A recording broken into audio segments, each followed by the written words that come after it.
حضرت خضر علیہ السلام کا ایمان افروز واقعہ۔ مگر اس سے قبل ہمارے یوٹیوب چینل معرفت ٹی وی میں آپ سب دوستوں کو السلام علیکم، خوش آمدید۔ عزیز دوستو، یہ واقعہ 101 سبق آموز واقعات میں صفحہ نمبر 18 میں موجود ہے۔ ایک مرتبہ حضرت خضر علیہ السلام دریا کے کنارے بیٹھے تھے۔ اتنے میں کسی سائل نے آ کر ان سے سوال کیا کہ میں آپ سے اللہ کے واسطے سوال کرتا ہوں، مجھے عنایت فرمائیے۔ یہ سن کر حضرت خضر علیہ السلام پر بے ہوشی طاری ہو گئی۔ جب کچھ ہوش ہوا تو فرمانے لگے، بھائی میں تو صرف اپنی جان اور مال کا مالک ہوں، تم نے مجھ سے اللہ کے واسطے سوال کیا ہے، لہذا میں اپنی جان اور ذات تمہارے حوالے کرتا ہوں، تم جس طرح چاہو اس کو استعمال میں لاؤ، بازار میں فروخت کر کے اس کی قیمت سے فائدہ اٹھاؤ۔ چنانچہ سائل ان کو بازار لے گیا اور ایک شخص سہمہ بن ارقم کے ہاتھ ان کو فروخت کر دیا۔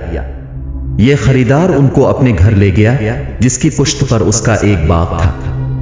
چنانچہ سہمہ نے حضرت خضر علیہ السلام کو ایک کدال دے کر کہا کہ اس سامنے والے پہاڑ جو 3 مربع میل رقبہ میں واقع تھا، اس سے مٹی کاٹ کر باغ میں ڈالتے رہے۔ اور یہ حکم دے کر سہمہ اپنی کسی ضرورت سے کہیں چلا گیا اور حضرت خضر علیہ السلام اس پہاڑ سے مٹی کاٹ کر باغ میں ڈالنے لگے۔ جب سہمہ واپس آیا تو اس نے گھر والوں سے دریافت کیا، کیا تم نے غلام کو کھانا بھی کھلایا ہے یا نہیں؟ گھر والوں نے جواب دیا کہ ہمیں معلوم نہیں غلام کہاں ہے۔ یہ سن کر جب سہمہ خود کھانا لے کر باغ میں آیا تو اس نے دیکھا کہ وہ غلام یعنی حضرت خضر علیہ السلام تمام پہاڑ کی مٹی کاٹ کر ڈال چکے تھے اور اپنے کام سے فارغ ہو کر اپنے مولا حقیقی کی عبادت میں مصروف تھے۔ یہ دیکھ کر سہمہ کو بڑا تعجب ہوا اور اس نے دریافت کیا، یہ تو بتائیے کہ آپ کون ہیں؟ یہ بات سن کر حضرت خضر علیہ السلام نے فرمایا کہ بھائی میں خضر ہوں۔ جس کو سن کر سہمہ کے ہوش اڑ گئے کہ تم نے یہ کیا کر دیا، ان کو غلام بنا کر ایسے کام پر لگایا، یہ تو انتہائی گستاخی ہوئی۔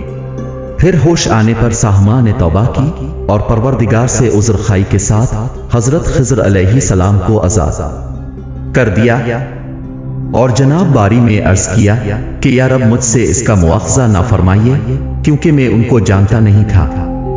اس کے بعد حضرت خضر علیہ السلام نے دعا فرمائی اور سجدہ شکر بجا لایا کہ اے میرے پروردگار، میں تیرے ہی حق میں غلام بنا اور تیرے ہی حق میں آزاد ہوا، اس پر تیرا شکر گزار ہوں۔ بعد ازاں واپسی کی اجازت لے کر جب دریا پر واپس آئے تو دیکھا ایک شخص کھڑا دعا مانگ رہا ہے کہ اے میرے رب، حضرت خضر علیہ السلام کو غلامی سے رہائی عطا فرما اور ان کی توبہ قبول فرما۔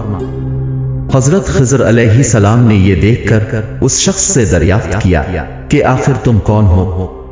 تو اس شخص نے بتایا کہ میں تو شازون ہوں، آپ کون ہیں؟ انہوں نے فرمایا میں خضر ہوں۔ اس کے بعد شازون نے کہا، اے خضر، تم نے اپنے لیے رہنے کا مکان بنا کر دنیا طلب کی ہے، کیونکہ حضرت خضر علیہ السلام کا دریا کے کنارے پر ایک عبادت خانہ تھا۔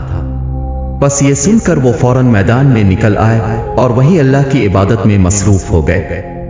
اس کے بعد حضرت خضر علیہ السلام نے اسی جگہ ایک درخت لگایا اور اس کے سایہ میں عبادت شروع کی۔ تو آواز آئی، اے خضر، جب تم نے درخت کے سایہ میں سجدہ کیا تو تم نے دنیا کو آخرت پر ترجیح دی۔ مجھے اپنی عزت اور جلال کی قسم ہے، مجھے دنیا کی محبت میں رضامندی نہیں ہے۔